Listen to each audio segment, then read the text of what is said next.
Rolling. Tell us your name My name is Giuseppe Mallel. and tell us about who you're representing today from your family. I'm representing today both sides of my father's family, which are the Mallels and the Hanans. My father's name is Nissim Mallel, and my mother's name is Antonella Gugino. I am somehow the first or the second generation from the deportation of the Jews from Rhodes, because even though my father was not deported and he was born after the war, he was still born in Rhodes. He's the last Italian born in Rhodes, because Rhodes used to be Italian, and it was Italian until January 48, and he was born right before that. So he's the last Italian born in Rhodes. Both my grandparents, I mean my father's parents, Giuseppe Mallel and Rosa Hanan, were born in Rhodes. My grandfather's family used to come from Turkey. They moved to Rhodes slightly before my grandfather was born. So they used to have the Turkish citizenship before the Italians came to Rhodes. And the Mallel's family was quite an important family, a wealthy family in town. Everybody knew them. And for example, my grandfather had the first car in Rhodes, and he even changed his documents in order to be allowed to have a license, because at that time the majority was at 21 and he was 19. So he changed the documents so that he would appear for him to be born in 1908 instead of 1910. And they were a wealthy family. He told me that they used to help, for example, people who need money to get married, and they used to have a business in several things like wood. Still nowadays, lots of the wood in the windows of the government buildings in Rhodes is from my grandfather's 100 years ago. And they used to have business in coffee, fish roe, lots of stuff. And he used to have a shop even in the old town of Rhodes. And before the war, my grandfather got married, and he had 2 children. And they were very small where they were deported. From my grandmother's side, they were not as a wealthy family, and her father used to work with wood, and he used to make violins, and also it's well known in my family the story about a shofar he made, and which is now in Harare in Zimbabwe. And both of the families were big families. My grandfather used to have 6 siblings. My grandmother used to have 7 siblings, and most of them left before the war. Some of them to America, some of them to the Congo, and some of them to what used to be called Rhodesia, now Zimbabwe. That's why I have relatives in all those places right now, and even somebody to Israel, but maybe only one. And I always heard about the community of Rhodes as being the most loving place on earth. I remember my father telling me the story of the family when I was a child, and he would always start the story telling me there is this little island in the middle of the most blue sea you would have ever seen. And I remember always listening to the stories about the community, about these nice weddings, about Shabbat. For example, my grandfather always would tell me that on Shabbat they would go to the Turkish bath first on Friday in the afternoon to get ready, and then they would walk to the synagogue, and then they would walk back. And about that there is a funny story about my grandfather's grandmother. Her name is Kaden El-Khadef. I don't know why everybody thought she was a sort of a holy woman. And so on Friday nights, there were lots of people asking for a blessing of hers. So it would take a very long time to walk from the synagogue to home, which was a very short walk actually, because there were lots of people asking for a blessing from her. And instead, from my grandmother's side, they used to have a synagogue. They had a private synagogue. Where was it located? It is. Do you know where there are the church? Not the church. The arches of destroyed church in the old town. Right. My grandmother used to live there, which is because it used to be a church before, but meanwhile it became like apartments right in front of it. And what was it called? I don't remember. Maybe the Hanan synagogue or something like that. Or maybe even the synagogue of the poor, because nobody had to pay in order to go there. But I'm not sure. I need to ask my brother, he knows better about it. So they used to have a private synagogue, and they were a very religious family. And for example, her mother, everybody would say that if she was a male, she would have been a rabbi.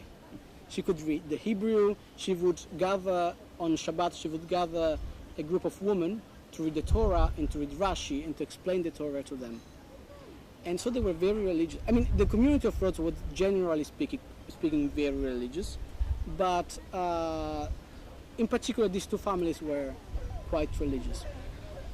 So what happened to the Hanan and Mallel families on July 23rd, 1944? The situation of the two families on July 23rd, 44 was very different.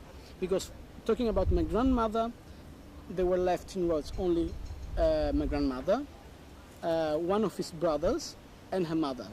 The father had died 2 years before, because he had depression, and he was sent to Italy, in the south of Italy, in order to be treated, and he died there. And all the other siblings had already left to Africa. There were only the three of them.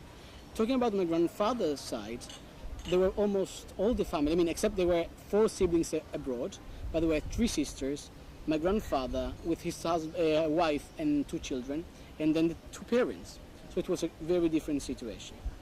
From what I'm told, when the bombings on Rhodes at the end of 43 and the beginning of 44 started, my grandmother's family left to go to some village out of town. And of course, in July, at the end of July, there was this announcement that all the Jews need to go to a place which used to be a military building, and all the men need to go there. So, in the case of my grandmother, there was only one man in the family. It was his brother, her younger brother. And he went, and funny enough, he went and he could escape. He found a way to escape, and he went back to his mother and sister, but then he didn't know what to do. And at the end, when the women were called as well, they all went. And of course, they were there with all the community. And talking about my grandfather, as far as I know, all of them, I mean, the men first, and then the women joined after maybe 1 day or 2. And they stayed for a while in this military place where they were taking all their valuable things.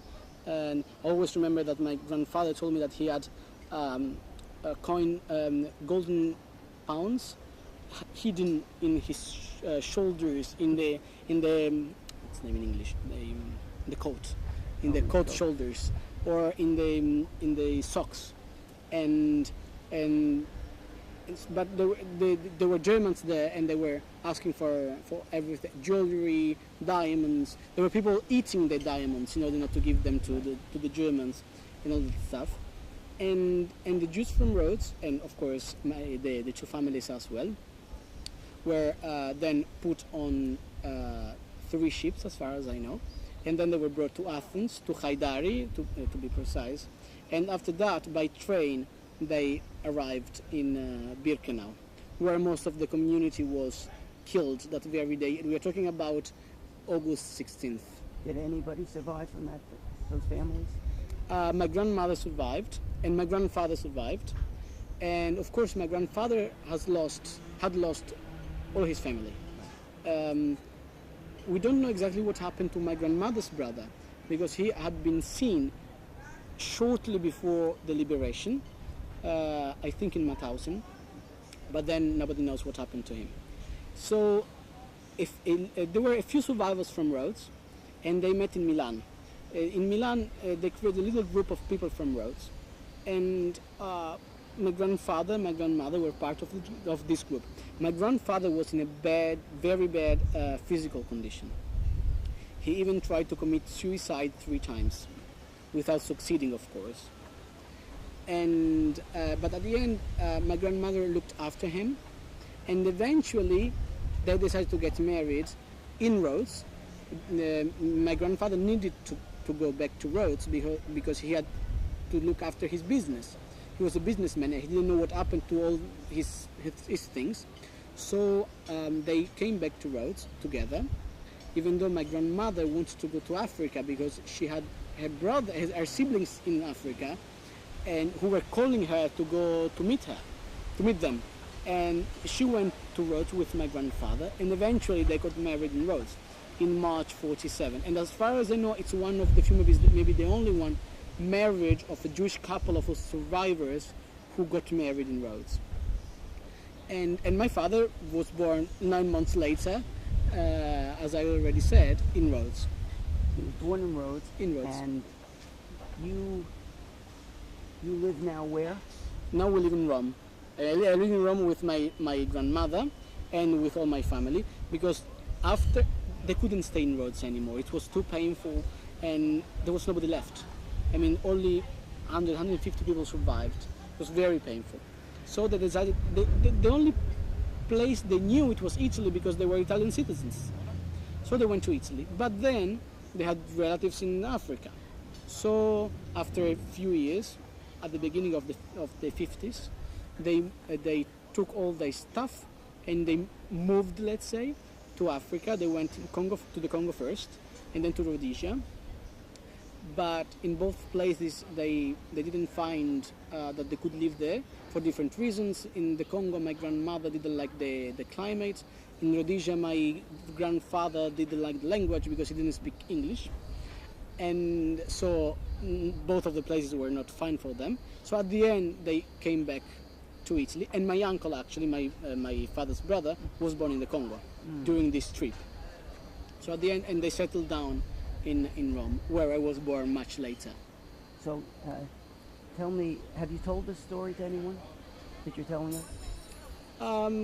Last year I was interviewed a bit by another man who was doing a project about the community of Rhodes. So I told him some of the story. And when did you hear for the first time from your grandparents this story about what had happened to them? I remember as a little child, that I could have been 3, 4, maybe 5, that I was very curious about the number my grandmother had and still has on her arm, and I would ask her what it was. And at the beginning she would reply to me that it was a telephone number that she needed to remember. And then, but I don't have a clear memory of one moment of one of them telling me, you know what, this and that happened to us in Rhodes.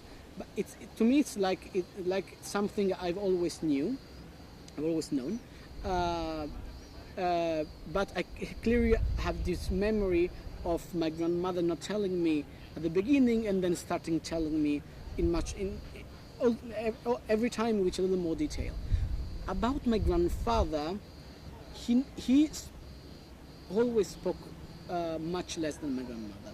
He never told anybody, not even his sons, about his previous family. And my father discovered it only by a chance once. And when he told my grandfather about it, he didn't speak to him for 1 week. It was so painful for him to remember these things.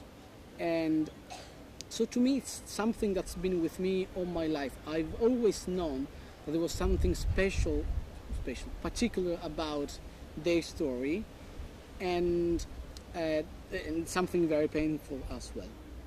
So tell me how you think this life of theirs influenced you. I mean, what are you doing today? Today I'm a doctor. I am a resident in pathology, and I used to be a member of the Jewish choir of the Synagogue of Rome. And their experience, I think, had a very great impact on the way I live my Judaism. Somehow, I am a Jew without a Jewish community. Even though 2 generations have passed since then, and I was born in a different city, I was raised in a different community, still I don't have my community with me. And somehow in Rome, the community of Rome is divided into 2 groups. There are the Libyan Jews and the Roman Jews. So everybody asks me all the time, are you Roman? I said, no. So are you Libyan? No. What are you? What am I? That's a question. What am I after all of this, after my community is not there anymore? I can't say my community, even though it's 70 years ago, but still it's my community, it's not there anymore. So who am I? That's a difficult question, because I am a member of something that doesn't exist anymore. So when you think back to the culture of your grandmother, your grandfather, they sang songs from Sure. Ladino? I always remember my grandmother would sing to me 2 songs in Ladino. One as a lullaby, which goes like that. Hoy cos pretos tienes tú, por los mavis me muero, cuando veigo los verdoles, abro un follón entero. Cuando veigo los verdoles, abro un follón entero. And then there's another one, not as a lullaby, but do you know what the words mean? it means you have black eyes. For the green ones, I die for. No, for the blue ones, I die for. But when I see the green ones, I open a hole in the ground and I bury myself. What's the other song? The other song, it's not a lullaby, but she used to sing it to me all the time, and it goes like, it's very short. It goes like this. Que no me va a tomar a mí, que no me va a querer a mí, sabiendo que yo te quiero, que yo me muero de amor por ti. Which means, who's gonna take me? Who's gonna love me? Knowing that I die for the love of you. Beautiful. Thank you. You're welcome. Good.